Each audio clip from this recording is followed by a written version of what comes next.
Irwansyah ST dari Partai Keadilan Sejahtera atau PKS resmi menjabat sebagai Ketua Dewan Perwakilan Rakyat Kota atau DPRK Banda Aceh periode 2024 hingga 2029. Pelantikan berlangsung dalam rapat paripurna istimewa yang digelar di gedung DPRK Banda Aceh pada Senin 14 Oktober 2024. Pelantikan ini dipimpin langsung oleh Ketua Pengadilan Negeri Kota Banda Aceh dengan dihadiri para anggota Dewan dan tamu undangan.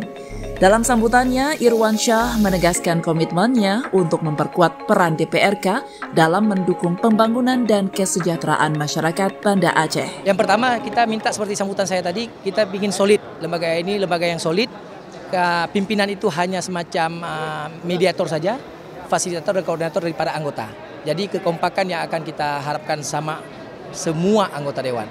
Dan tentu sinergi dengan Forkopimda yang lainnya, terutama dengan Wali Kota. Itu yang akan kita kedepankan. Selain Irwansyah, turut dilantik Daniel Abdul Wahab dari Partai Nasdem sebagai Wakil Ketua 1 dan Dr. Musriyadi Aswad dari Partai Amanat Nasional atau PAN sebagai Wakil Ketua 2. Dengan dilantiknya 3 pimpinan DPRK Banda Aceh ini, diharapkan lembaga legislatif tersebut semakin solid dalam menjalankan fungsinya, terutama dalam menyuarakan aspirasi rakyat dan mendukung pembangunan kota. Tim Liputan Kanal Inspirasi TV melaporkan.